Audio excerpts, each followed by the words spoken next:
Em sua volta da Europa, o presidente Lula ele fez uma rápida parada em Cabo Verde, na África. Não estava nem com um compromisso oficial ali, mas ele se encontrou com o primeiro-ministro do país africano, Ulisses Correia e Silva. Aí no discurso, Lula disse ter profunda gratidão, e eu até coloco em aspas isso porque foi a fala do presidente, ao continente por tudo que foi produzido durante o período da escravidão no Brasil. Então, profunda gratidão por tudo que foi produzido durante o período de escravidão aqui no Brasil. Vamos acompanhar esse trecho. E eu quero recuperar essa relação com o continente africano, porque nós brasileiros somos formados pelo povo africano. A nossa cultura, a nossa cor, o nosso tamanho é resultado da miscigenação entre índios, negros e europeus. E nós temos uma profunda gratidão ao continente africano por tudo que foi produzido durante 350 anos de escravidão no nosso país. Bom, é claro que essa fala já está gerando bastante repercussão e eu quero entender o ponto de vista de vocês sobre Lula dizer que tem profunda gratidão por tudo que foi produzido pelo continente nos 350 anos de escravidão. Começo contigo, Felipe Monteiro. Mais uma fala infeliz do presidente Lula, não é? Assim como ano passado ele falou que uma das coisas boas da escravidão foi a miscigenação do povo brasileiro. Exatamente. Mais uma vez, ontem, hoje, né? Ele repete parecida com aquela manifestação dele anteriormente, né? Não há saldo positivo algum na escravidão, não é? A África é um continente importante para o Brasil sob o aspecto geopolítico, ainda mais pela política exterior do governo Lula, que busca o alinhamento dos países do hemisfério sul, não é? Então, o Brasil pode muito bem fazer uma política exterior de forma a ajudar a África no desenvolvimento, mas não por meio dessa fala infeliz do presidente Lula, que infelizmente ele foi dito, né?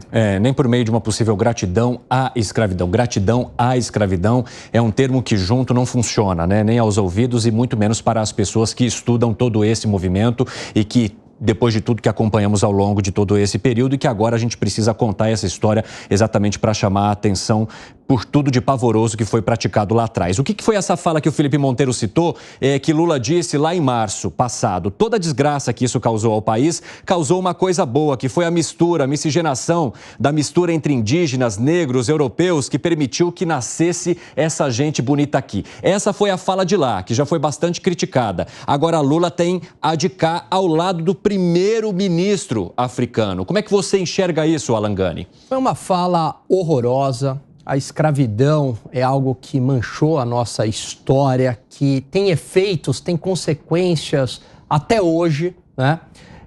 Em relação à pobreza, prejudicando, claro, aí muitos negros, né, que foram afetados pela escravidão.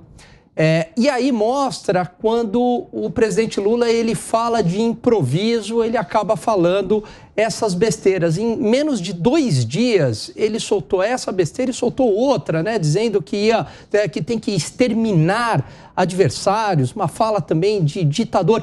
Péssimo, né? As falas do presidente Lula recentemente têm sido horrorosas e isso mostra quando se fala de improviso. Ele tem que olhar para frente, ele tem que buscar as relações comerciais com a África, porque tem ambos, né? O Brasil e o continente africano, de uma maneira geral, tem muito a ganhar olhando para frente, para o futuro. Essa questão de Lula traz à tona uma das críticas que são feitas por os seus aliados e até por alguns de seus ministros. Quando o Lula improvisa, algum problema aparece. Você concorda com isso, hein, Gustavo Segré? Absolutamente, Evandro. Inclusive, estava prestando atenção na fala do presidente Lula, o comportamento do Celso Amorim, que estava parado aí perto dele. E certamente... Que é um cara muito experiente e sensato, muito, né? Bom, já foi chanceler, uma pessoa que vem da diplomacia e que deve dizer, nossa senhora, de novo. Primeiro, eu tenho certeza que o presidente não quis manifestar o que ele disse. Mas isso não exime da responsabilidade dele estar falando não apenas como Luiz Inácio Lula da Silva, e sim como presidente do Brasil. Quando essa fala é dita em um contexto de um candidato, de uma pessoa civil que não tem uma responsabilidade institucional, a fala pode ter uma limitação nesse contexto. Mas quando é falada pelo presidente da República, está involucrando a instituição presidencial nessa sua fala. E não tem como justificar. E aí vem a outra questão, que é impossível não se perguntar: o que teria acontecido com o Brasil, com a imprensa, se essa fala tivesse sido dita no passado pelo Bolsonaro? Teria todo mundo caído em cima. E hoje, o que aconteceu? Bom, é o Lula. Você sabe que uma das características que a gente estuda, inclusive, é a adaptação do Lula em função de quem está escutando. E eu tenho observado, inclusive, falas com erros gramaticais quando a pessoa que está na frente do Lula é uma pessoa de um conceito educacional menor. Ele não fala às vezes, junta para comprar. E são questões dessa virtude que tem na oratória o presidente e que nesse momento está traindo ele quando ele improvisa. Agora, Felipe, você acha que há de fato uma crítica ou havia uma crítica muito intensa quando Jair Bolsonaro falava e uma passação de pano quando um discurso parecido como esse sai da boca de Lula? Porque o que a gente está fazendo aqui, por exemplo, é criticando, e a gente tem pessoas com diferentes pensamentos políticos aqui nessas cadeiras, Felipe. Essa é uma boa pergunta, mas tem uma resposta um pouco lógica, não é? A esquerda, ela se apropriou do discurso identitário. Então, todo o movimento negro, o movimento feminino, de certa forma, dá apoio ao governo federal e dá apoio ao presidente Lula e ao seu partido, o PT e os partidos de esquerda, né? Já o Bolsonaro, né, ele não tem esse apoio da base social identitária. O bolsonarismo e a direita, por exemplo, sempre buscou a guerra cultural. Então, essas palavras, quando ditas pelo Bolsonaro, né, ressoa muito maior do que quando é dita pelo Lula, né? E eu discordo disso. Eu acho que a frase do Lula tem que ser rechaçada, as pessoas têm que criticar, os movimentos sociais têm que ir a público criticar, porque é uma questão de humanidade, não é? O Lula, quando faz um discurso desse, ele demonstra inconscientemente uma postura imperialista em relação à África. Não é? Perfeito. E isso não pode ser, de forma alguma, aceitável. Mas, como a esquerda tem o monopólio do identitarismo, não é? Acaba soando muito mais razoável, mesmo não sendo, quando é falado pelo presidente Lula. Agora, além dessa fala do presidente Lula, ele disse ali em seu discurso que quer estabelecer também uma parceria maior com o continente africano, principalmente para a transferência de tecnologia. E tecnologia voltada, por exemplo, à agricultura, que é um grande know-how aqui do nosso país. E Lula menciona, ao dizer isso, uma crítica ao presidente Jair Bolsonaro em relação às vacinas. Ele diz: o governo anterior era negacionista em relação à vacinação e não ajudou o continente africano do tanto que poderia, como desenvolvedor de vacina. E a gente sabe que o continente africano, ou os países do continente africano, foram os que mais sofreram durante a pandemia, exatamente porque não tinham condição de imunizar a sua população. Vocês acham que essa crítica é crível ou ela acabou, inclusive, sendo encoberta por essa fala infeliz de Lula sobre a escravidão, Gustavo Segré? Com certeza ninguém presta atenção a essa parte da fala, que não deixa de ser importância na narrativa do Lula. Ele tem razão? Não, não acho que tenha. Não acho que tenha. Primeiro, porque a colocação, imaginando um universo, um mundo de países que têm recursos e aqueles que não têm recursos, e o continente africano claramente não tem, não é uma responsabilidade do Brasil, mesmo com o nexo até histórico com o continente africano, de cuidar das vacinas do continente africano, quando na época sequer tinha vacinas para o Brasil. Você concorda com ele, Felipe? Não, eu discordo completamente, né? Os últimos governos, né, tanto do Temer quanto do Bolsonaro, foram governos que não olharam para a África, né? O Temer só visitou a África uma vez e o Bolsonaro não foi nenhuma vez para o continente africano. Além disso, o governo Bolsonaro fechou as embaixadas em vários países africanos. Isso demonstra que o Temer e o Bolsonaro foram governos que não olharam para a África, não quiseram fazer política exterior com a África. E isso também diz muito em relação à questão do Covid. Querendo ou não, o Brasil é um país protagonista do Hemisfério Sul, não é? E o Brasil tem o dever moral e cívico e humanitário de, na medida do possível, ajudar os países mais pobres, porque é o país mais rico do hemisfério sul. Gani, você acha que o Felipe tem razão? Não, é um discurso muito idealista do Felipe. É um mundo imaginário, não é um mundo real. O mundo real, os países, eles buscam interesses comerciais e essa ajuda humanitária para a África, ela parte da ONU, do braço de saúde da ONU, que deveria fazer isso, que é a OMS, né? Mas isso significa que o Brasil não poderia, por exemplo, se disponibilizar, Gani? Poderia, mas aí nenhum país se disponibilizou. Então, por que o Brasil? Será que o Lula faria diferente? Não me parece. Mas em relação ao fechamento retórico de embaixadas e o distanciamento de negociações com aquele país. Veja só, aí que está. Há interesses comerciais ou não? Fechamento de embaixada em alguns lugares porque eram ditaduras, porque também as embaixadas elas custavam bastante. Então, há uma lógica econômica. Do jeito que o Lula coloca, a narrativa é: o Lula, o Bolsonaro e o Temer fizeram isso porque, no final das contas, eles são racistas, eles não olham para a África, e não é por aí. Claro. Existem outras variáveis que explicam, por exemplo, o fechamento de embaixada ou não fazer acordos comerciais. Isso é um discurso ideológico. Não olharam. Sob o aspecto econômico, faz todo sentido os dois governos anteriores olharem para a África.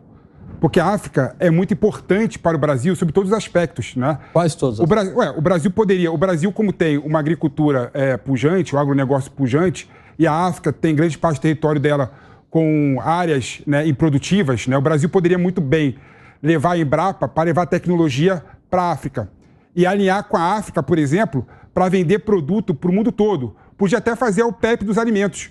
Com isso, o Brasil conseguiria crescer e desenvolver o país e desenvolver também todo o hemisfério sul.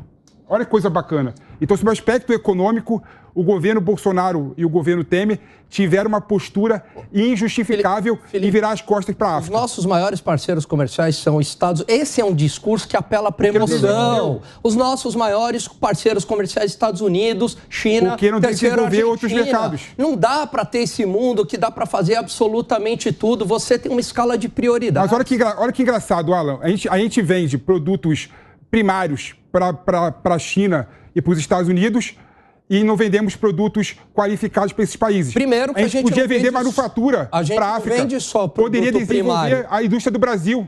Só um minutinho, Gani, eu quero ouvir o Segré, porque ele também acompanha muito a questão internacional e eu gostaria de ouvir o teu ponto de vista, Segré. Vamos imaginar por um momento que Felipe está certo. Seria de esperar, então, que dentro dos comentários, dos anúncios do presidente Lula, um deles seja: vamos colaborar e vamos fazer que a Embrapa venha para aqui. Não está dentro do que ele falou. Então, dentro dessa prioridade, que melhor que poder avisar, anunciar aí nesse momento, dizendo: vamos fazer que a Embrapa se encarregue disso. No momento que a gente estava avaliando, que é a colocação das vacinas, era um mundo muito estranho, absolutamente desconhecido, e em que a responsabilidade, mesmo com essa situação, provavelmente teria sido de levar vacinas para países dentro do continente, dentro daqui da América Latina, e não ainda para a África. Não estou dizendo que não seja ideologicamente bom, do ponto de vista humanitário, fantástico, mas não era a realidade que tinha. Quando um país fecha embaixadas em algum outro lugar, podem acontecer duas questões. A primeira, uma questão de não reconhecer a democracia, porque não tem a democracia nesse lugar, que foi o que aconteceu com a Venezuela, por exemplo. E a outra é uma questão de dizer: qual é o histórico de comércio exterior com esse país? Qual é o potencial desse país de comprar produtos? Lembrando que as embaixadas de qualquer país no outro país têm como único objetivo levar os produtos e representar os que aí moram, brasileiros. Então, dizendo cá, nesse país em particular, quantos brasileiros tem? Qual é a potencialidade do negócio? Quando essa potencialidade não é de projeção, a embaixada não tem sentido. Aí não é que fecha tudo diplomaticamente, mas deixa uma agregadoria comercial, deixa um consulado e fecha a embaixada. Felipe, eu gostaria de ouvi-lo depois aqui da colocação do Segré, porque você se manifestou bastante durante as frases dele. Pode ficar à vontade. Não, vamos lá. Primeiro que não tem nenhum sentido falar que fecharam as embaixadas por conta da questão da ditadura ou não, né? O Brasil não fechou a embaixada da China e a direita considera a China uma ditadura. Gani, foi você que disse isso. O Brasil não fechou. Mas aí que tá. O Brasil não fechou, por exemplo, a embaixada na Arábia Saudita. Inclusive, Bolsonaro viajou para a Arábia Saudita. Inclusive, teve aquele caso das joias, né? E a Arábia Saudita é uma ditadura. Então, não tem nada a ver fechar a ditadura, fechar a embaixada Felipe, na África, os países africanos, são os dois motivos. São os dois motivos. Pelo contrário. Claro, a China não dá pra gente bater de frente. Mundo real, Felipe, não dá pra gente bater de frente com a China, porque senão acabou o nosso país. Mas, Gani, nesse caso, o seu argumento também não cairia por terra de que o Brasil não poderia ter relacionamento com esses países exatamente porque eles tinham uma ditadura? Qual é a vantagem comercial e econômica? Então, eu vou fechar essa embaixada porque é uma ditadura e eu não tenho vantagem comercial e econômica. Então, para que eu vou manter essa embaixada aberta? O problema é que, geralmente, no pensamento de esquerda, tem dinheiro para absolutamente tudo, né? Dá para fazer tudo. E o mundo real tem prioridades. E a prioridade, vamos fechar algumas embaixadas. Que foi, Segré? Uma forma estranha de voltar a ter relação com o continente com essa fala aí tão agressiva por parte do Lula. Felipe, joguei você para o debate, mas eu quero que você conclua. Por favor, me desculpe. Não, se há algum mercado que dá para desenvolver muito, é o mercado da África, né? Lá tem um mar azul para você criar políticas industriais junto com o Brasil, vender para os países africanos produtos industrializados.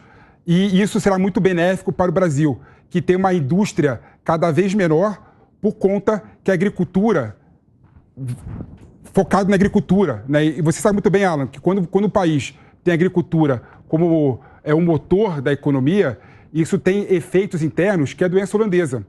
Você acaba se desindustrializando por conta disso.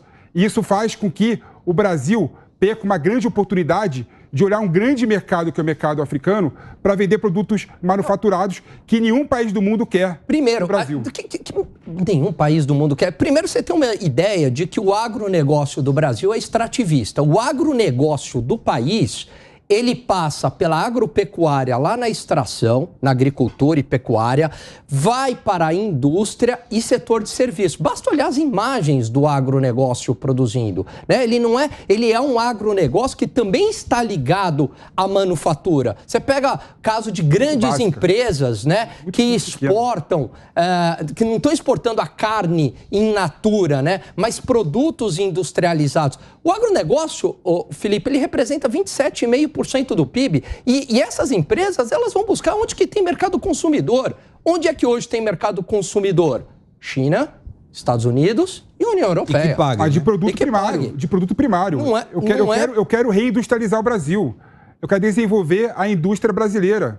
Entendeu? Eu não quero que o Brasil viva somente exportando produtos primários. A gente exporta avião. Entendeu? Produz 20 aviões por ano. Para a Argentina. Produz 20 aviões por ano. A Embraer é uma produz 20 aviões por ano. É uma potência mundial que produz 20 aviões por ano. É muito pouco.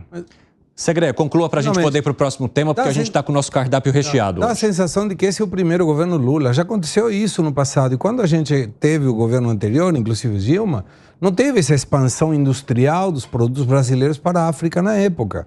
Então, é uma questão que eu concordo contigo na sensação de tomara seja, mas daí a que possa ser é uma distância muito grande.